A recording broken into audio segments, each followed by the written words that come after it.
2월 25일 미 공군은 제-20 공격기의 퇴역을 공식으로 발표하였다. 멧돼지라는 투박한 별명을 가진 20기는 베트남전이 막바지에 접어들던 1971년 첫 선을 보였다. 이 기종은 정밀도를 자랑하는 매버릭 공대지 미사일과 웬만한 기동 차량을 관통하는 30mm 기관포 사이드와 인도 공대공 미사일 등으로 중무장에 있다. 특히 제-20기는 옛 소련제 23mm 실카 기관포 등 대공포화에도 견딜 수 있는 이중 장갑으로 되어 있어 피격 시에도 생존율이 높고 적응과 전천 후 작전 능력 등을 갖추었다. 주한미공군 오산기지 25 전투비행단 소속 20 썬더볼트 투공격기가 출격 준비를 하고 있다. 이런 성능을 가진 에이스의 퇴역 선언을 두고도 논란이 많다. 논란의 핵심은 차세대형 전투기인 F-35 스텔스기 개발 비용을 마련하려고 20기를 희생시킨다는 것이다. 베이글은 20기를 퇴역시키면 앞으로 5년 동안 30억 달러를 줄일 수 있는 데다 2020년대 초반까지 20기를 고성능의 F-35기로 대체하겠다는 미 공군의 오랜 현대화 계획을 가속화할 수 있다고 주장했다. 그러나 의회 내 제2기 음모론자들은 자신들의 지역구에 위치한 주 방미군 기지에 배치돼 있고 아직 개발 단계인 F-35에 비해 이미 오래전에 성능이 입증됐다며 퇴역 불가 이유를 내세웠다. 이런 주장에 대해 헤이글은 수령이 40년이나 된 20기종은 원래 냉전시대 전투의 적 탱크를 파괴하려고 개발한 것으로 고성능 항공기와 첨단 대공망 상황에서는 효과를 발휘할 수 없다며 유지 불가 입장을 재확인했다. 훈련 비행을 위해 이륙하는 주한미공군 오산기지 25 전투비행단 소속 120 썬더볼트 투공격기. 화력을 피할 수 없게 된 110. 그렇다면 그동안 미 공군 퇴역 기체들의 최종 처리장 역할을 해왔던 한국 공군이 이 집을 인수할 가능성은 얼마나 될까? 당장 북의 기갑 세력 차단과 근접 항공 지원 임무를 수행해온 오산기지 25 전투비행단의 역할을 대신할 한국 공군력은 전무하다고 봐야 한다. 아파치 36대가 도입될 예정이지만 서북도서 방호 및 한강 이북에서의 작전 투입에도 버거울 상황이고 120으로 대전차 작전 수행을 불가능하다. 따라서 에이스의 공격력과 탁월한 항공지원력을 유지하기 위해서는 에이스의 인수가 불가피할 것이다.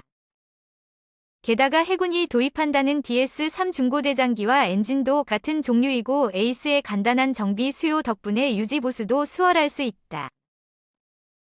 특히 24명으로 계속한 지 4에서 5년 정도밖에 경과하지 않았으므로 주한미 공군과 미 본토의 70기들을 적게는 24대에서 많게는 100여 대까지 도입할 수도 있을 것이다.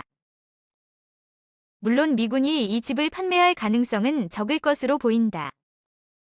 말 그대로 공격기이기 때문이다. 주한미공군 오산기지 25 전투비행단에 소속돼 20 썬더볼트 투공격기가 출격 준비를 하고 있다.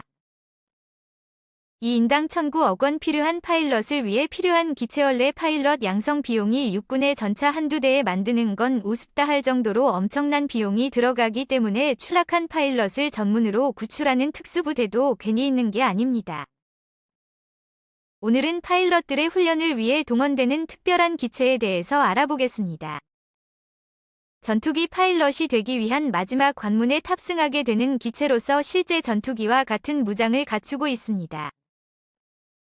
20mm 기관포와 로켓 항공폭탄 공대공 미사일 등을 장비하였고 본격적인 공중전을 위한 RWR 시스템과 플레어 체프를 제외한다면 갖출 건 다 갖춘 기체입니다. 그래서 원리는 1이라는 경공격기로 배치될 물건으로 개발하였으나 이-37 드래곤플라이를 대체할 공격 헬기와 전술통제기 겸 경공격기인 KK-1 등이 배치되고 한반도 같은 산지에 적어도 방공망 밀집률이 큰 북한군을 상대로 공격기를 내보내는 것은 비효율이었기에 취소되고 다만 현대적인 파일럿 양성 훈련을 위해 실전 훈련기로 재개발되어 배치하였습니다. 원래 전투기 파일럿은 많은 훈련 기체를 탑승하는데 기본 훈련기 기본적인 비행 실력을 갖추기 위한 기체 초등 훈련기 조종술과 전술을 배우기 위한 기체. 고등 훈련기 고속 제트기의 조종술을 배우기 위한 기체 전환 훈련기 전투기 화력과 무기 통제를 배우기 위한 기체. 이렇게 됩니다. 이것만 봐도 조종사라는 직업이 얼마나 고급 인력인지 알 수 있습니다. 다만 북한의 경우 조정만 할 줄 알면 일단 누워서 자살 공격을 시키는 개념이다. 우리가 아는 그 조종사와는 좀 다릅니다. 어차피의 정예 공군 파일럿 1년 비행시간이 한국의 항공대 조종사 과정 받는 학생이 타는 수업 비행시간보다 적습니다. 위에 말한 K의 일원이 갖기 힘든 적어도 방공망이 깔려있는 곳이나 적이 지원부대가 위치한 곳에 투입하여 제한적인 정찰 임무 혹은 공격을 할 수 있으나 공중전에 투입될 경우 불리한 면이 있긴 합니다. 보유 수량 42억이 운반인 티어 50 고등훈련기를 바탕으로 제작된 경전투기 경공격기입니다.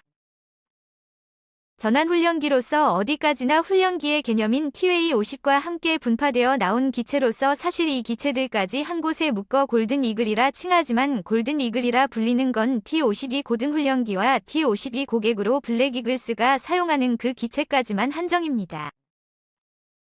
원래는 자국산 제트 항공기의 개발 능력을 향상하고 가능하다면 미국의 차세대 훈련기 도입 사업인 TX 프로그램을 위해 록히드 마틴의 합작해 국방과학연구소가 사업 시행을 통해 개발된 게 바로 티어 50인데 이유는 미국이 훈련기로 사용 중인 T-38은 개발된 지 60년이 다 되어가기 때문입니다.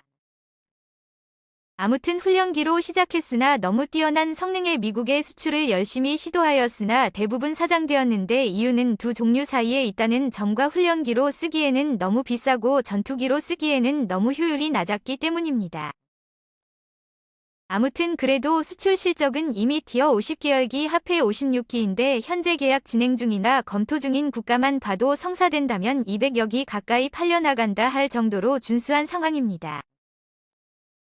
위에 말한 것과 다르게 계약이 성공적인 이유는 우선 록급 전투기와 훈련기를 겸해서 쓸만했고 필리핀이나 인도네시아 같은 경우에는 이미 중국과의 마찰로 인해 중국이 해외 판매로 주력하는 보급형 전투기 FC-1을 사용할 만한 서방제 전투기였다는 점이 크게 작용한 것으로 보입니다.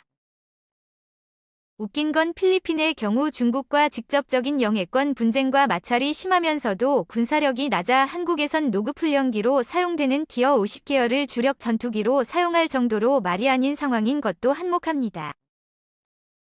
아무튼 국산화에 어느 정도 성공은 했고 수출 실적도 수리온 같은 물건보다는 훨씬 우수하면서 공중급류 장치나 다른 항공장비만 제대로 장착된 기체로 탈바꿈시켜 미국 훈련기 도입 사업에 채택만 된다면 현재 미군이 운용 중인 38,450여 대를 모두 대체할 수 있어 로열티를 쭉쭉 빨아먹을 수 있기에 기대가 큰 물건입니다.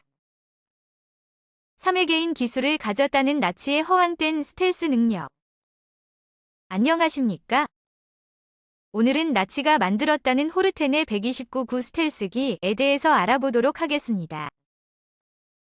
대한민국에 일반적으로 버진 나치의 기술력에 대한 오해가 상당히 많지만 호르텐 스텔스기에 대한 부분을 한번 정확히 짚어보려고 합니다.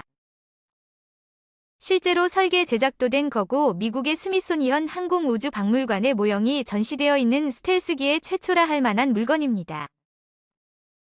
하온이 V인지 UFO인지 하는 것과는 달리 실제 제작이 이루어졌고 다만 개발하다가 끝난 물건입니다.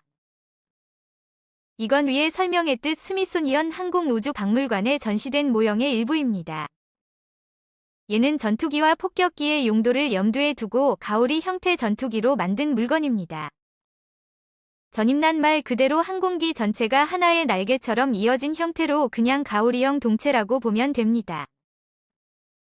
그런데 사실 이걸 설계했던 코르텐 형제는 원래 전투기에 관심이 있었는데 사실 조립기를 개발한 이유는 글라이더가 비행 안정성이 낮아서 그걸 해결해줄 만한 안정적 설계를 위해 선택한 것에 가까웠습니다.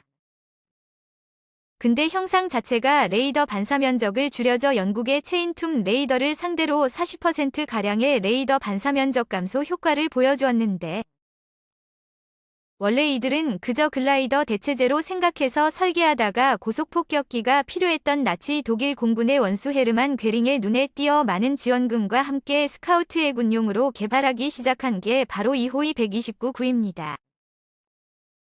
그렇게 해서 후에 설계가 몇 번 바뀌고 엔진도 비행 더블 효과를 넣을 하다가 융커스를 넘는 거로 바뀔 정도로 이미 실제 비행하던 시기쯤엔 천왕이 패전에 다가는 시기였기 때문에 결국엔 망해버렸습니다.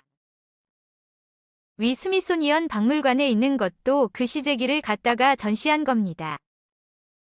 우연히 전투기 형상의 스텔스기 연관성을 발견해냈고 금속 재료가 부족해 숯과 목공포를 발라 전자파를 흡수해 스텔스 효과를 가정해 핵기의 주목을 좀 받았고 이 폭격기 만들었던 노스롭 그루먼사 역시 저미끼 관련 사례로 이호이 129구의 개발 사례를 비폭격기 제작 때 살짝 참고했다고는 하지만 사실 그냥 참고만 했지 반영은 안 했습니다. 왜냐면 이미 2차 대전 시기에도 스텔스 자체로는 아니고 레이더에 어떻게 하면 안 잡힐까? 랑전기에 대해 어느 정도 이해는 했기 때문입니다. 문제는 위 호위 129구도 완벽한 스텔스는 안서 오히려 현대 레이더에 북한이 가진 자연 스텔스기 전투보다 잘 잡힌다고 합니다.